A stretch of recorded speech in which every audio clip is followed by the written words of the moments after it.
A ver, pongámonos todos en situación. Es la hora de cenar, ese momento perfecto de tranquilidad al final del día. Y de repente suena el teléfono. Uf, el peor momento posible. Totalmente. Se coge el auricular y al otro lado hay un teleoperador. Da igual si la intención es vender filtros de agua, un seguro de coche o, no sé, paneles solares. El guión siempre es idéntico. Matemático, vamos. Todo empieza con unas amabilidades un poco mecánicas y de repente, sin previo aviso, se lanza la trampa. Una pregunta de la que parece absolutamente imposible escapar. Algo tipo, ¿a quién no le gusta beber un vaso de agua limpia y sin químicos de vez en cuando? Ostras, es que esa es la típica. Y claro, la trampa ya está puesta. Claro, la única salida lógica es responder, bueno, pues sí, claro que me gusta. Ya. Y lo verdaderamente fascinante de esto es analizar qué ocurre en el cuerpo humano en ese preciso milisegundo.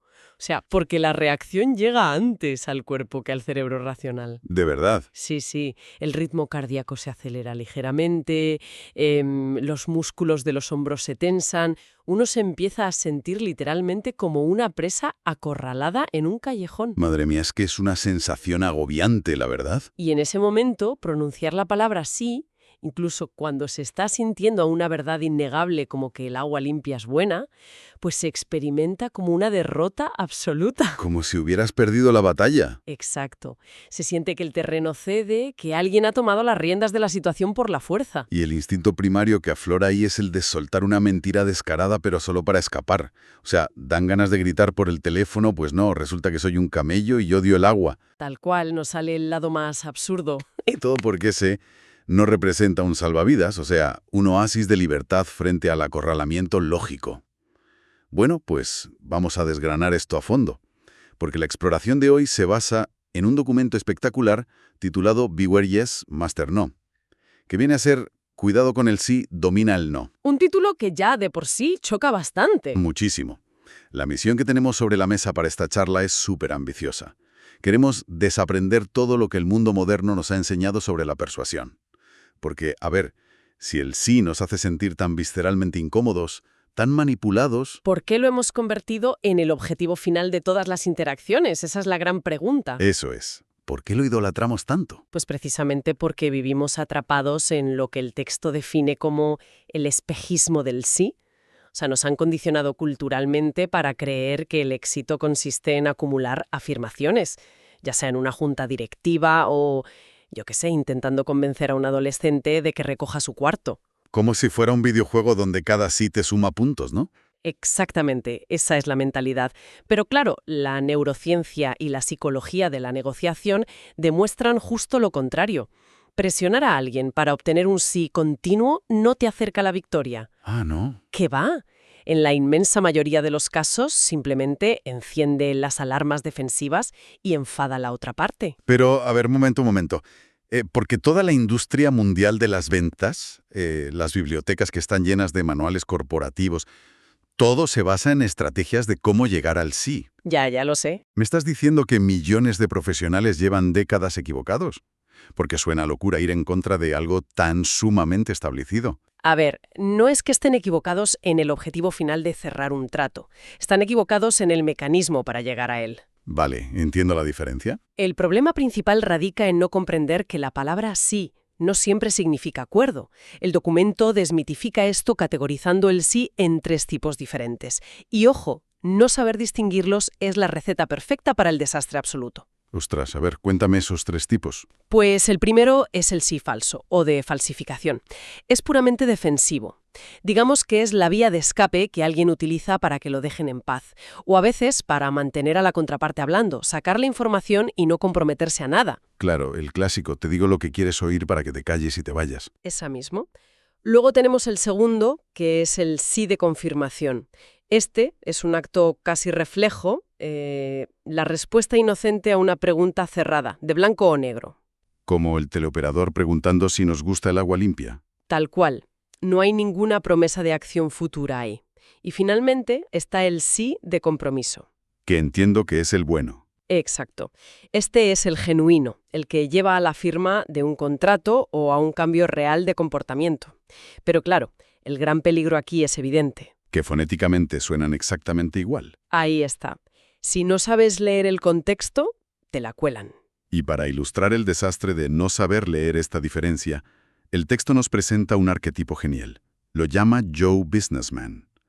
El clásico hombre de negocios con el ego, vamos, por las nubes. Uf, me lo imagino perfectamente, todos conocemos a uno. O sea, imaginemos a este perfil entrando en una sala de reuniones con su traje impecable, sintiéndose invencible. A ver, como Russell Crowe en Gladiador.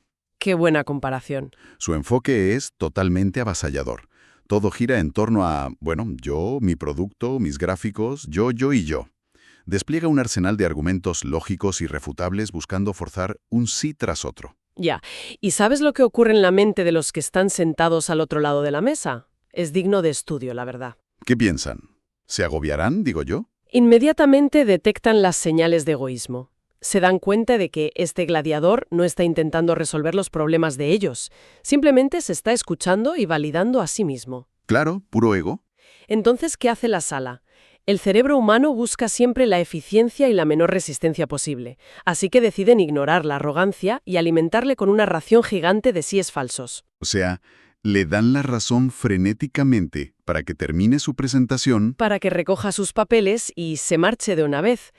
Y más tarde, por supuesto, esa venta nunca se cierra. Desaparecen inventando excusas sobre el presupuesto o el mal momento del mercado, seguro. Eso es de manual. Fíjate, nunca lo había pensado desde esa perspectiva, pero es algo universal, nos pasa a todos. Es como estar en una fiesta y que alguien te atrape en una esquina para hablarte de, yo qué sé, de su colección de rocas minerales. Madre mía, qué pesadilla. Empiezas a sonreír, a sentir y a decir, sí, wow, interesantísimo. Pero por dentro, la cabeza solo está escaneando la habitación buscando una excusa para huir sin parecer un maleducado. Es puro instinto de supervivencia social. Totalmente. Entonces, la gran pregunta que surge de todo esto, y te la lanzo a ti, es ¿cómo le damos la vuelta a la tortilla? Si perseguir el sí genera tanto rechazo, ¿cómo logramos un acuerdo real? Pues la respuesta requiere un cambio de paradigma total. El verdadero trabajo de un maestro de la persuasión no es dar una actuación teatral impecable. No consiste en deslumbrar a nadie con datos lógicos. Vale, entonces ¿en qué consiste? El trabajo real, y aquí es donde la psicología entra en juego, es guiar suavemente a la contraparte para que descubran por sí mismos que el objetivo que se propone es, en realidad, el objetivo que ellos mismos desean. ¿Y cómo se hace eso? Pues, paradójicamente, la herramienta más poderosa para crear esa confianza no es buscar afirmaciones, es buscar el no. ¡Wow! Lo cual suena completamente contraintuitivo. O sea, buscar el no parece pedir a gritos el fracaso. Hay que hacer un lavado de imagen enorme de esta palabra. Y tanto. Lo fascinante aquí es que debemos dejar de ver el no como un rechazo definitivo. Hay que empezar a verlo como un escudo protector. Cuando alguien pronuncia la palabra no, lo que está haciendo es una declaración de autonomía. Está marcando su territorio, digamos. Exacto. Está manteniendo el status quo. Y eso, neurológicamente, proporciona un oasis de control en una situación que genera estrés. Desde la psicología evolutiva, los seres humanos estamos impulsados por dos necesidades primarias y urgentes. A ver, cuéntame eso. La necesidad de sentirse seguros y la necesidad de sentir que tienen el control de su entorno. Pero, una duda. ¿Por qué la lógica no funciona contra eso? O sea, si yo presento un argumento lógico impecable que beneficia a la otra persona, ¿por qué su cerebro sigue resistiéndose? Porque esas dos necesidades primarias residen en la amígdala. Es la estructura cerebral encargada de procesar el miedo y las amenazas. Y la amígdala no entiende de hojas de cálculo ni de argumentos lógicos. Es instintiva, claro. Instintiva, rápida y a menudo ilógica. Si atacas a alguien con pura lógica, intentando arrinconarlo hacia un sí, la amígdala interpreta esa presión como un ataque depredador. ¿Como si te fuera a comer un león? Tal cual, se enciende como una alarma antiaérea. Sin embargo, fíjate en esto. Cuando se le da a la persona el permiso explícito para decir no, la amenaza desaparece. La alarma se apague de golpe. Eso es. El cerebro de esa persona respira aliviado y dice, vale, estoy a salvo, nadie me obliga, yo tengo el volante. Y el texto, de hecho, lleva a esta teoría situaciones extremas. Menciona, por ejemplo, cómo los negociadores de rehenes del FBI descubrieron esta dinámica de la manera más dura posible. Sí, ese caso es tremendo. Vieron empíricamente que exigir la rendición de un secuestrador mediante órdenes lógicas, En plan, tienes la casa rodeada, no tienes escapatoria, ríndete. Bueno, pues eso solo generaba asedios más largos, atrincheramientos y muchísimo mayor peligro. Claro, les quitaban todo el control. Exacto. Era infinitamente más efectivo desescalar la situación dándoles la ilusión de control. O sea, dándoles permiso explícito para negarse. Y esto entronca directamente con el libro de Jim Camp, Start with No, que la fuente cita como una referencia súper clave. Camp habla de otorgar a la otra parte el derecho a veto desde el primer minuto. Totalmente. Cuando una persona sabe que tiene el derecho absoluto a vetar una idea sin sufrir consecuencias negativas, la barrera defensiva se desploma y el entorno se vuelve constructivo al instante. O sea, se relajan. Sí, hay que entender que un no rara vez significa he analizado absolutamente todos los datos disponibles y esta es mi decisión final irrevocable por el resto de la eternidad. Rara vez es tan definitivo, claro. Suele significar cosas mucho más manejables. Significa, aún no estoy listo, o me estás presionando demasiado rápido, o simplemente no tengo suficiente información para sentirme seguro. Fíjate, hay una anécdota en las fuentes que aterriza esto maravillosamente bien, extraída de la propia carrera del autor en el FBI. Ah, la historia de cómo entró al equipo, ¿verdad? Esa misma. Resulta que él quería formar parte del prestigioso equipo de negociación de crisis. Así que se presenta ante Amy Bondrow, la jefa del equipo, sin tener nada de experiencia previa. Un atrevido. Se planta allí y le dice que quiere ser negociador. Amy le hace el escrutinio de rigor, claro. Le pregunta, ¿tienes formación específica? Él responde que no. ¿Tienes credenciales? No. ¿Experiencia previa en crisis? No. ¿Algún título en psicología? Y vuelve a decir que no. Y ella, aplicando la lógica más aplastante, le cierra la puerta con un «pues no, ahora vete». Pero ahí está la magia de la historia. Porque no acaba con ese rechazo. Él insiste, intenta argumentar, y ella le vuelve a decir que no, pero esta vez deja una pequeña rendija abierta. ¿Qué le dice? Le sugiere que, si de verdad le interesa tanto, se vaya de voluntaria a un teléfono de la esperanza para coger experiencia, y que ya hablarán en el futuro. Esos múltiples noes que ella articuló no eran un muro de hormigón armado, eran una puerta de entrada camuflada. Ostras, qué interesante. A ella le sirvieron para mantener y control y proteger a su unidad, claro, y a él le obligaron a demostrar compromiso real. Ese rechazo inicial fue exactamente lo que le llevó a ser voluntario y eventualmente a convertirse en un negociador del FBI. Y es vital analizar lo que ocurrió durante ese periodo de voluntariado, porque ilustra el mayor obstáculo que tenemos a la hora de ceder el control. ¿Cuál es ese obstáculo? Nuestro propio ego. El autor empieza a trabajar en esta línea de crisis fundada por Norman Vincent Peale y el texto introduce la figura de los vampiros de energía. Un concepto durísimo, pero, vamos, muy real. Muchísimo. Resulta que un porcentaje enorme de las llamadas que reciben estas líneas no son emergencias médicas inminentes, son personas altamente disfuncionales que llaman de forma crónica.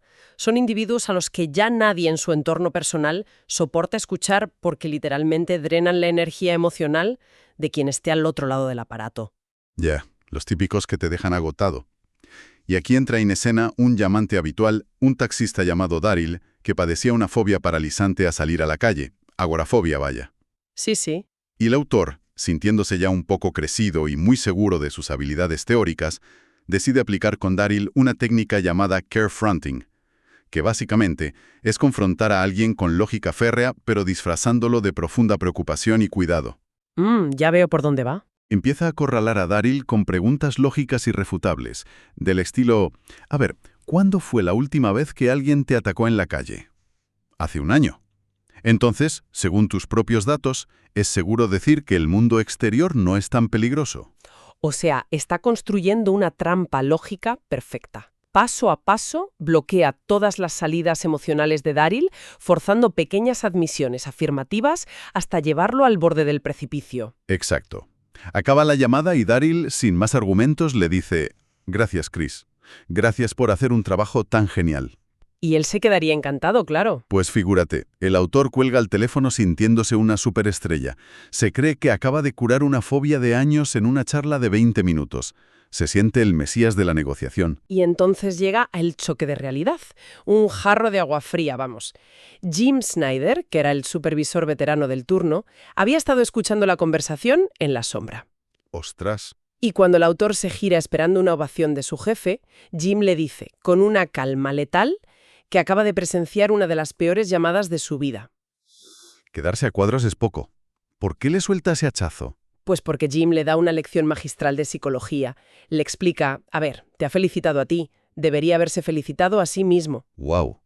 La clave está en quién hizo el trabajo.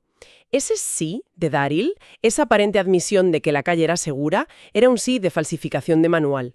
Daryl solo quería que ese sabelotodo dejara de acribillarle con lógica y le dejara en paz de una vez. Claro, el autor había resuelto el problema intelectualmente, pero lo había hecho basándose en su propio ego, robándole a Daryl todo el proceso de descubrimiento. Eso es. Espera, a ver si lo entiendo. Claro, es exactamente como cuando un padre desesperado le acaba haciendo los deberes de matemáticas a su hijo.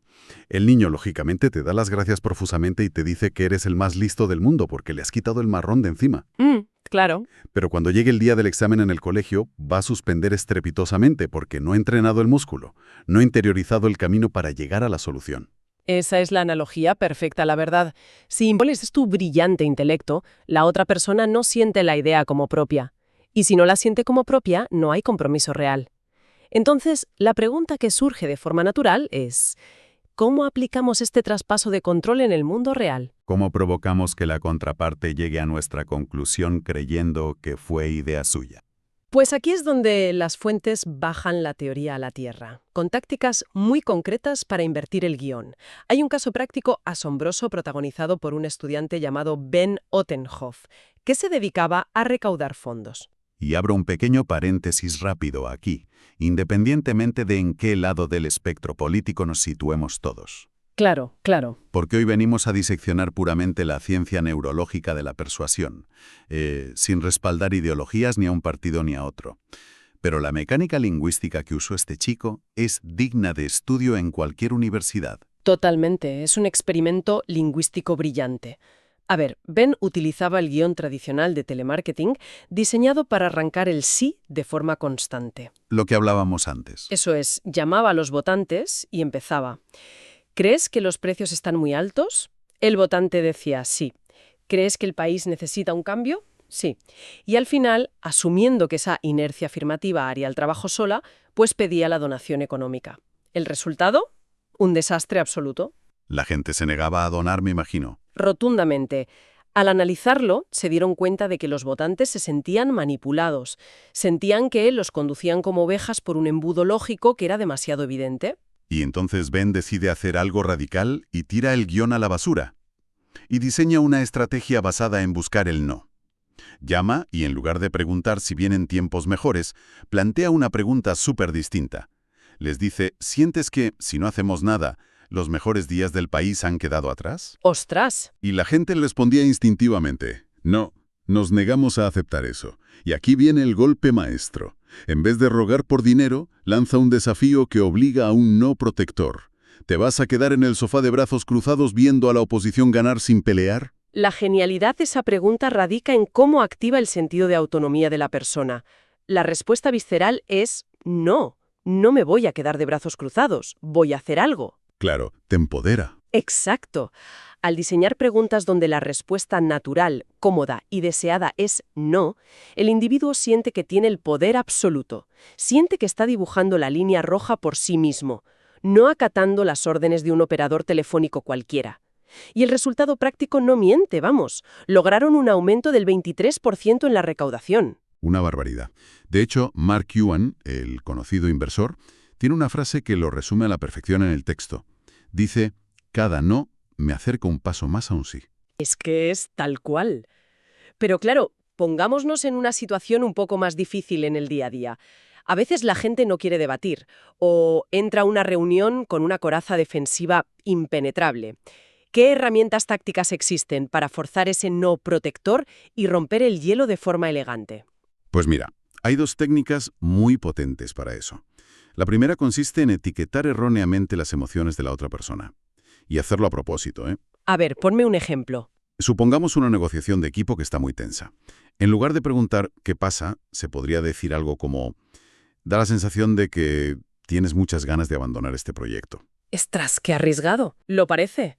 Pero si esa persona realmente quiere continuar, Se sentirá increíblemente cómoda y hasta empoderada corrigiendo tu afirmación. Saltará diciendo no, no es que quiera irme, es que los plazos son irreales.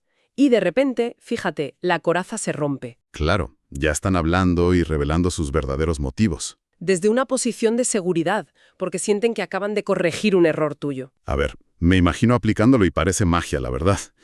Y la segunda táctica es aún más atrevida. El documento la llaman la auditoría de acusaciones. Uf, esta es para valientes, pero su eficacia neurológica es brutal. Consiste en hacer un inventario mental exhaustivo de todas las cosas horribles, los peores prejuicios que la otra persona podría pensar o decir sobre nosotros, ¿Vale? y verbalizarlos en voz alta antes de que ellos tengan siquiera la oportunidad de abrir la boca. Pero, oye, ¿eso no es tirarse piedras al propio tejado? O sea, si yo entro a una reunión y digo, seguramente penséis que soy un pesado, que no valoro vuestro tiempo y que vengo aquí solo a sacar dinero, estoy dando argumentos en mi contra. Parece un suicidio comercial, sí. Pero la neurociencia dice lo contrario.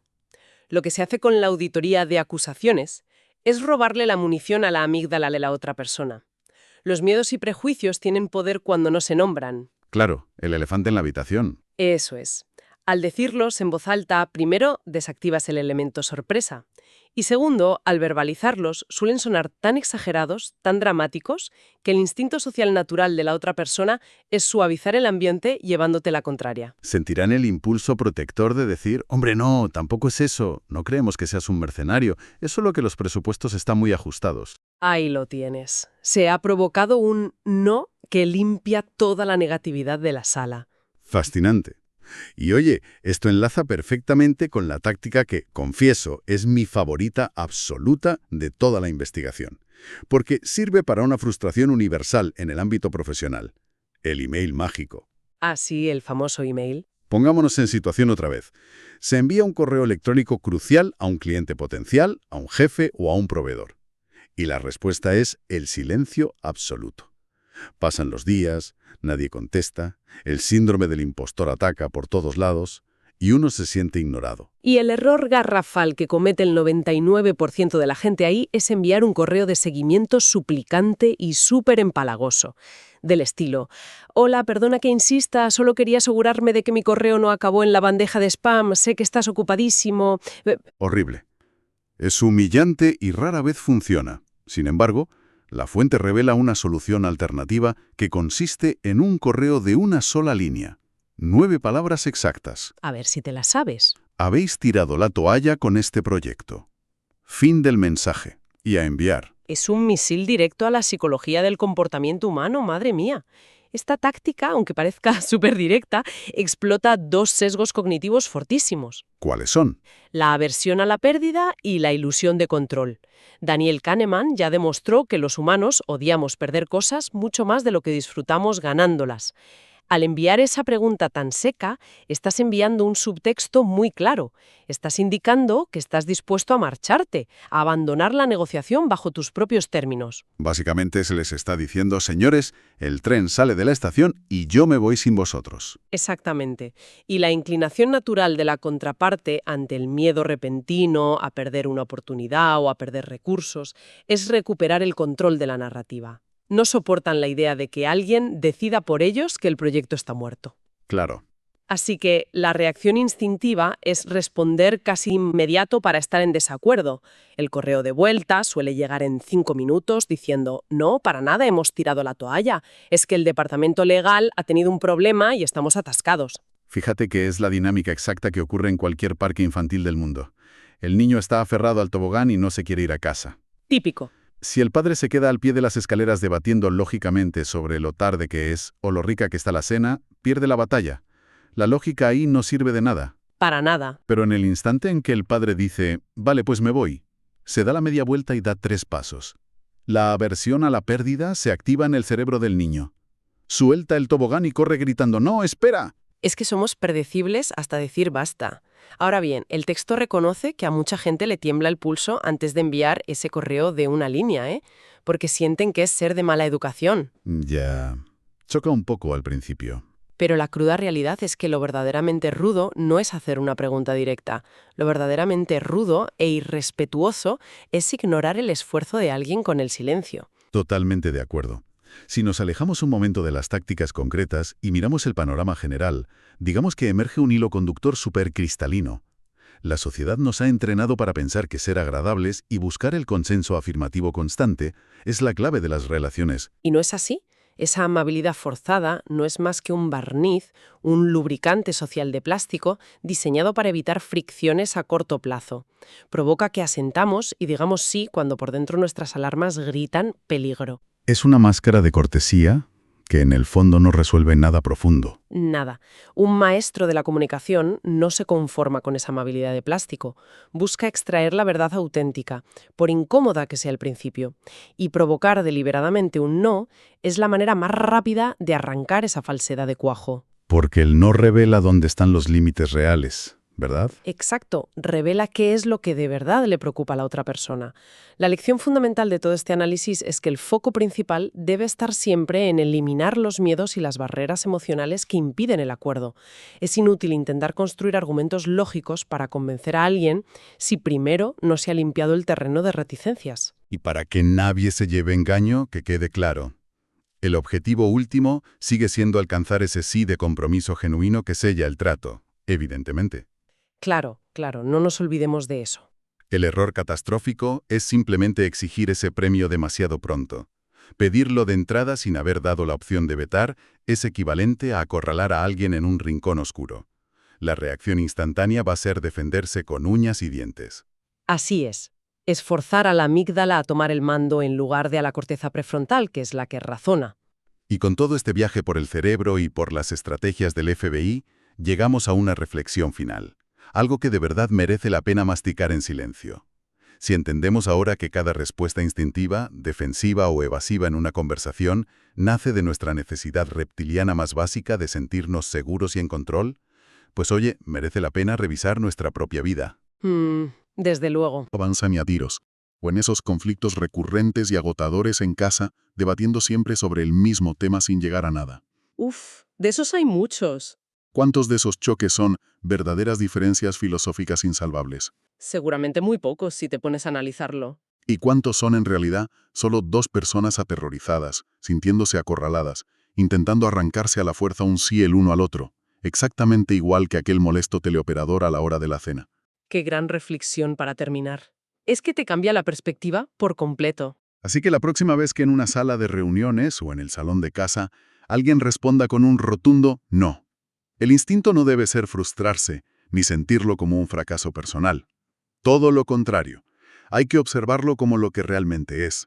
El escudo bajando y la primera puerta abriéndose, por fin, hacia la verdad.